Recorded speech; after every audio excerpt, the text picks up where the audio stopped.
ওয়া গাল্লাকাতিল আবওয়াব, হাজার হাজার বছর আগের জালেম সেই রানী ইউসুফের জন্য সব দরজাগুলো বন্ধ করে দিয়েছিল। হাজার হাজার বছর পরের এই রানীও মাজলুমদের জন্য সব দরজাগুলো বন্ধ করে দিয়েছিল। ওয়াকালাত হাইতা লাক। এবার বলুন তো দেখি, ইউসুফ নবীর জন্য দরজা খোলা না বন্ধ? আপনাদের জবানও তো বন্ধ। খোলা। ইউসুফ নবীর জন্য দরজা খোলা না বন্ধ? দরজা বন্ধ করে এবার ওই রানী বলে, কালাত হাইতা লাক, হে তোমাকেই তো বলছি, কাম হেয়ার, এদিকে আস। নাউজুবিল্লাহ বলবো। উদ্দেশ্য ভালো না খারাপ? আরো জোরে কর। قال معاذ الله قال معاذ الله قال معاذ الله إنه ربي حسن مثواي إنه لا يفلح الظالمون الله أكبر। হযরত ইউসুফ নবী বড্ড বিপদে পড়ে গেলেন। এখানে তাকে উদ্ধার করার বিকল্প কেউ নাই, কেউ নাই। ঘরের সব দরজাগুলো বন্ধ। রানী ডাকছে কাছে আসার জন্য। হযরত ইউসুফ নবী বড্ড বিপদে পড়ে গেলেন। এই পৃথিবীর সব জালেমেরা মাজলুমদের জন্য সব দরজা বন্ধ করতে পারলেও একটা দরজা বন্ধ করতে পারে না, সেটা কার? আরো জোরে বলুন। মাজলুমদের প্রতি আল্লাহর রহমত আসার যে দরজাটা, সেটা জালেমরা শত চেষ্টা করে বন্ধ করতে পারে না। হযরত ইউসুফ নবী সেই দরজা এবার ধর্ণা দিলেন। কার দরজায়? যার কেউ নাই তার কে আছে? ক্বালা মাআযাল্লাহ ক্বালা মাআযাল্লাহ ক্বালা মাআযাল্লাহ। হযরত ইউসুফ আল্লাহর কাছে ধর্ণা দিলেন, আল্লাহর দরজা ধর্ণা দিলেন, আল্লাহর দরজা নিজেকে সুপর্দ করলেন। বললেন, মাআযাল্লাহ, আল্লাহ তোমার কাছে পানাহ চাই, তুমি আমাকে বাঁচাও। বিপদ থেকে উদ্ধার করার মালিক কে?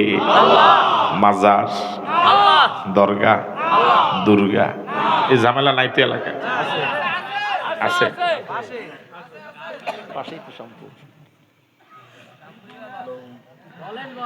قال معاذ الله إنه ربي أحسن مثواي।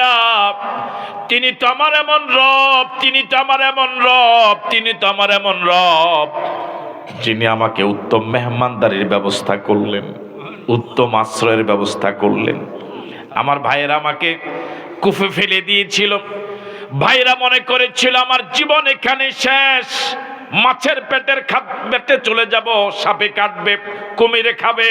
তিনি তো আমার এমন রব যিনি আমাকে ওই অন্ধকার কূপ থেকে মিশরের বাজারে আনলেন।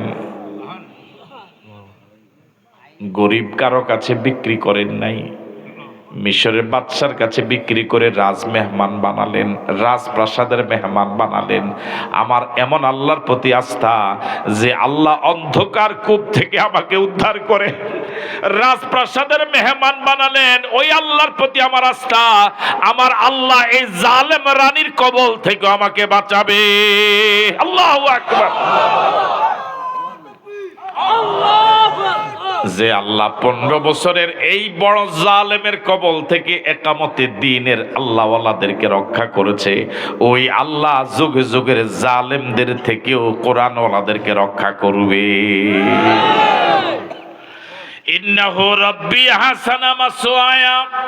তিনি তো এমন রব, তিনি তো আমার এমন রব, তিনি তো আমার এমন আল্লাহ যিনি আমার জন্য উত্তম আশ্রয়স্থল করলেন, রাজপ্রাসাদের মেহমান বানালেন।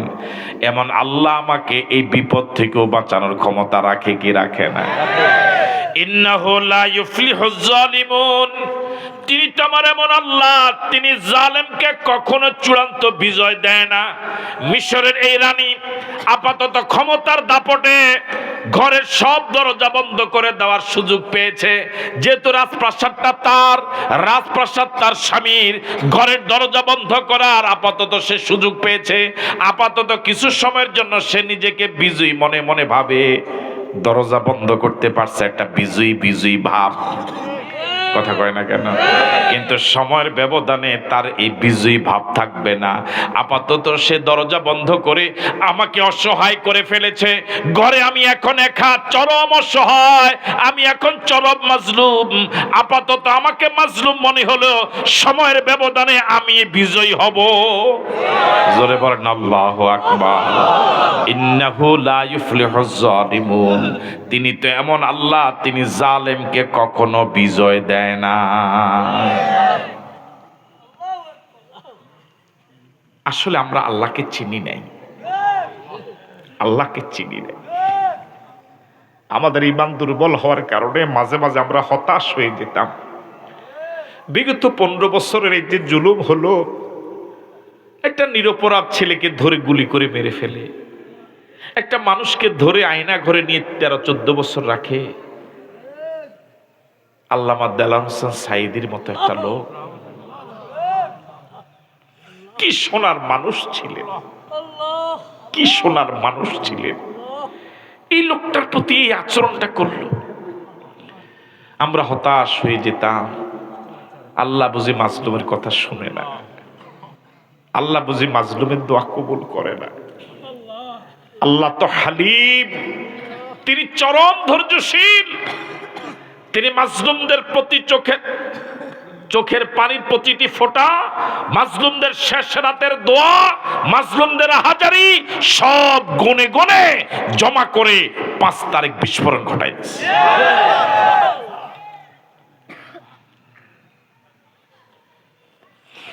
ইন্নাহু লা ইউফলিহুজ জালিমুন।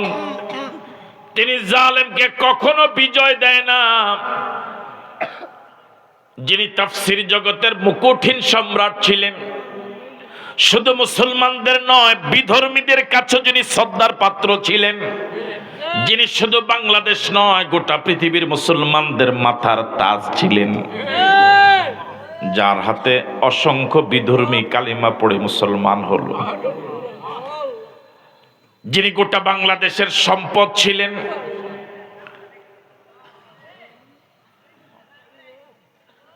তার বিরুদ্ধে ফাঁসির রায় যখন হলো, যিনি ফাঁসির রায় দিলেন, এক সময় কত দাপটি বিচারপতি ছিল, সময়ের ব্যবধানে ওই বিচারপতিকেও 70,000 টাকা ঘুষের বিনিময়ে বর্ডার পার হওয়ার সিদ্ধান্ত নেওয়া লেগেছে। শেষ পর্যন্ত বিছানাও পায় নাই, কলা পাতাতে শোয়া লেগেছে। ইন্নাহু লা ইউফলিহুজ জালিমুন। তিনি তেমন আল্লাহ, তিনি জালেমকে বিজয় দেয় না। আপাতত কিছুদিন বিজয় মনে হলেও এই 15 বছর পরে শুধু ওরা পরাজিত নয়, ওদের মতো এমন অধপতন পৃথিবীতে আর তেমন কারো হয় নাই। জোরে বলো ঠিক নয় কি? যে দেশের প্রধানমন্ত্রী পালালে ওই দেশের জাতীয় মসজিদের খতিবও পালা, এটা আমার জানা নাই। যে দেশের প্রধানমন্ত্রী পালালে ওই দেশের বড় নেতা, ছোট নেতা, মেজো নেতা, সেজো নেতা, পাতি নেতা, চেয়ারম্যান, মেম্বার, এমপি, মন্ত্রী, মসজিদ কমিটি, বাজার কমিটি, টয়লেট কমিটি সব গড়তে পালা, এটা আমার দ্বিতীয় দেশ জানা নাই। ইন্নাহু লা ইউফলিহুজ জালিমুন। কি অহংকারী কথা বলেছিল তারা, কি অহংকার! কাউকে মানুষই মনে করে নাই, কাউকে পাত্তাই দেয় নাই। শহীদ আল্লামা দেলাওয়ার হোসেন সাঈদী রাহিমাহুল্লাহ তিনি বলেছিলেন, আমরা আপনাদের শত্রু নই, যেভাবেই হোক আপনারা ক্ষমতায় গিয়েছেন, দেশটা চালান, তবে ভালোভাবে চালান। মনে কি আছে আপনাদের? ভুলে গেছেন এগুলো এখন? তিনি বলেছিলেন, আপনার শত্রু আপনার পাশে। আপনার বাবার আকাশচুম্বী জনপ্রিয়তাকে যারা মাটির সাথে মিশিয়ে দিয়েছিল, তাদেরকে আপনি মন্ত্রী বানিয়েছেন। গোটা দেশে যাদের মেম্বার হওয়ার মতো ভোট নাই, সে হাসানুল হক, ইনু, রাশেদ খান মেননের মতো নাস্তিকদেরকেও আপনি মন্ত্রী বানিয়েছিলেন। ঠিক নয় কি? যারা রাস্তার মোড়ে মোড়ে নাচ গান করে করে যে সকল নর্তকী জীবিকা নির্বাহ করত, নাচ গানই ছিল তাদের পেশা।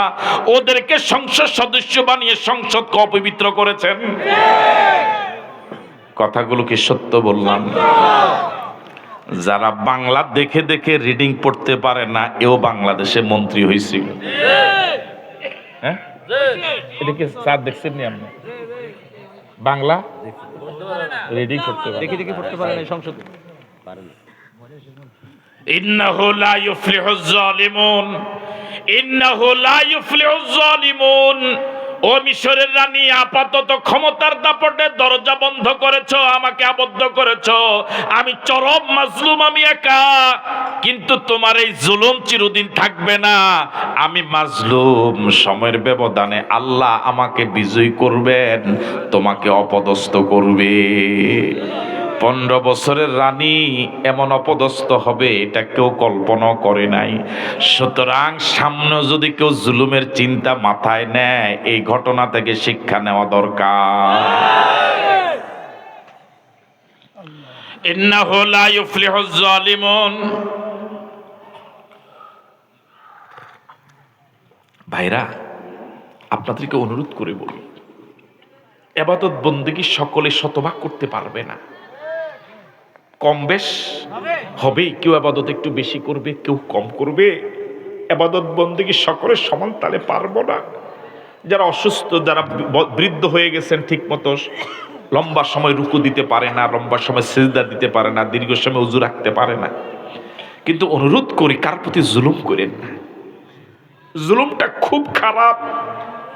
এদেশে কত ভাই ভাইয়ের প্রতি জুলুম করে। হায় রে ভাই, ছোটবেলায় একসাথে হাত ধরে ধরে হাঁটাহাঁটি করেছে, কোলে নিয়েছে, আজ ভাইয়ের সাথে ভাইয়ের সম্পর্ক নেই, ভাইয়ের সাথে ভাই কথা বলে। এমনকি সন্তান পর্যন্ত মা বাবার সাথে জুলুম করে, মা বাবাকে বৃদ্ধাশ্রমে পাঠিয়ে দেয়। কত ভাই বোনকে হক দেয় না। এই জন্য বিনয়ের সাথে আরজ করি, ভাই বিনয়ের সাথে অনুরোধ করি, কার প্রতি জুলুম করেন, মাজলুম হন, জালেম হইয়েন না। ঠকে আসেন, কাউকে ঠকাইয়েন না।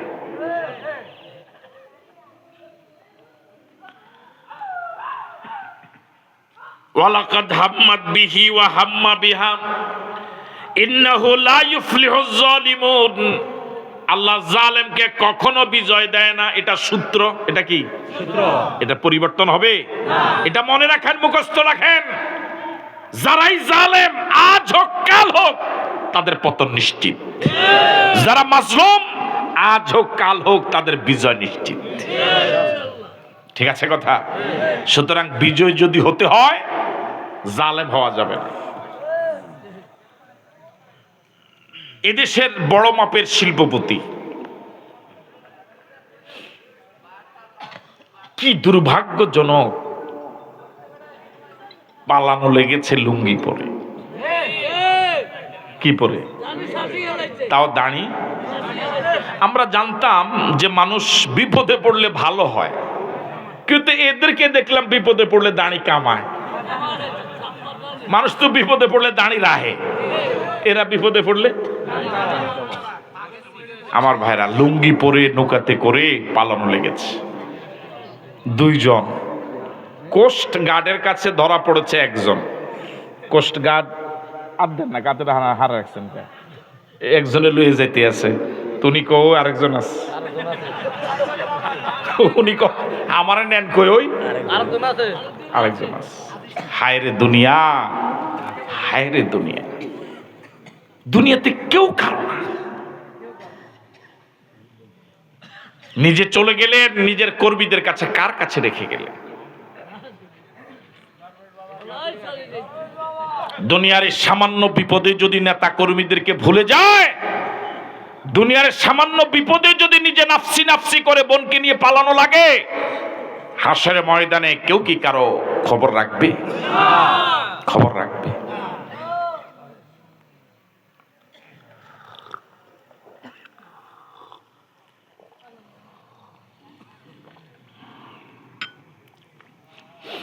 ওয়ালাকাদ হাম্মাত বিহি ওয়া হাম্মা বিহা। আল্লাহ রাব্বুল আলামিন বলেন, সে জালেম রানী চিন্তা করে ফেলেছিল, ও হাম্মা বিহা, ইউসুফ চিন্তা করে ফেলতেন, লাউলা আনরা বোরহান রব্বিহি, ইউসুফ নবী যদি আল্লাহর একটা জ্বলন্ত বোরহান যদি না দেখতেন, একটা প্রমাণ যদি না দেখতেন। সে প্রমাণটা কি? তাফসিরে মুফাসসিরগণ বলেন, জালেম রানী যখন সব দরজা বন্ধ করে ইউসুফকে ডেকেছিল, কাম হিয়ার, এদিকে আসো, হঠাৎ ইউসুফ নবীর নজরে পড়ল। কয়েকটা তাফসির মুফাসসিরগণ বলেছেন, একটা তাফসির হলো মুফাসসিরগণ বলেছেন ইউসুফ নবীর হঠাৎ রাজপ্রাসাদের ছাদের দিকে নজর গেল, সেখানে তিনি লেখা দেখেন একটি আয়াত, লা তাকরাবু জিনা, জেনা করা তো দূরে থাক, জেনার কাছেও যেও না। আল্লাহু আকবার বলবেন। দ্বিতীয় তাফসির মুফাসসিরগণ বলেন, রানী যখন কাছে ডেকেছে, হযরত ইউসুফ নবীর হঠাৎ তার চোখের সামনে তার আব্বা, আল্লাহু আকবার বলবেন, হ্যাঁ, হযরত ইয়াকুব নবী, বাবাও নবী, ছেলেও নবী, কি কিসমত। আর বর্তমান পৃথিবীতে এরকম বহু পরিবার আছে, বাবাও চোর, ছেলেও চোর, আসেনি না নাই? হ্যাঁ, হায় হায়। হযরত ইউসুফ নবীর হঠাৎ নজরে পড়লো ছাদের দিকে, ওনার আব্বা ইয়াকুব নবী দাঁত মুখ খিচে বাবাকে সাবধান করছে, বাবা সামনে কদম বাড়িস না। আল্লাহু আকবার। তৃতীয় তাফসির মুফাসসিরগণ বলেন, ওই জালেম রানী সব দরজা বন্ধ করে যখন কাছে ডেকেছে, এমন সময় ইউসুফ নবীর রাজপ্রাসাদের দেয়ালের দিকে নজর পড়েছে। দেয়ালে এতদিন একটা মূর্তি ছিল, ছোট্ট মাটির পুতুল ছিল। আজ হযরত ইউসুফ নবী হঠাৎ দেখেন ওই পুতুলের উপরে পর্দা ঝুলানো। কি ঝুলানো? হযরত ইউসুফ নবী রানীকে প্রশ্ন করলেন, রানী এই মূর্তির উপরে পর্দা ঝুলালেন কেন? এতদিন তো মূর্তির উপরে পর্দা ছিল না। রানী এবার জবাব দিচ্ছে, এটা আমার খোদা। নাউজুবিল্লাহ বলুন। আমি কি সব কইয়া কই আমরা করে কয় তুইব? এটা আমার খোদা, আমি তোমাকে কাছে ডেকেছি, খোদা যদি দেখে ফেলে কত না লজ্জা লাগবে।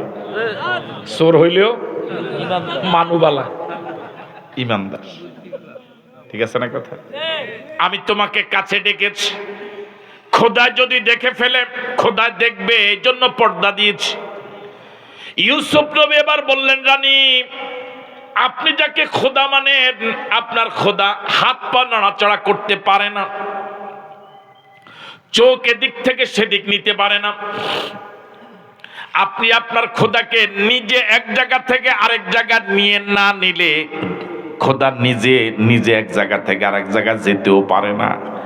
এরকম একটা নিষ্ক্রিয় খোদাকে যদি আপনি এত ভয় করেন, আমার আল্লাহ, আমারও তো একজন খোদা আছে, আমার আল্লাহ তো সব দেখে। আপনি যদি এরকম একটা মাটির হাতে বানানো পুতুলকে যদি এত ভয় করেন, আমি আমার আল্লাহকে কি পরিমাণ ভয় করা দরকার। আমার ভাইয়েরা, মানুষ অপরাধ থেকে বাঁচতে পারবে না যতক্ষণ এই জায়গায় আল্লাহর ভয় না ঢুকবে। আল্লাহর ভয় যদি এখানে ঢুকে, সে যদি মন্ত্রী হয় দুর্নীতি করবে না, কথা কয় না কেন? আর আল্লাহর ভয় যদি এই জায়গায় না ঢুকে, অফিসের পিয়ন হলেও 625 টাকা কোটি টাকার মালিক হবে। যদিও মুরব্বী বলেছেন 400 কোটি, পরবর্তীতে অ্যাকাউন্টে পাওয়া গেছে 625 কোটি। কয় কোটি?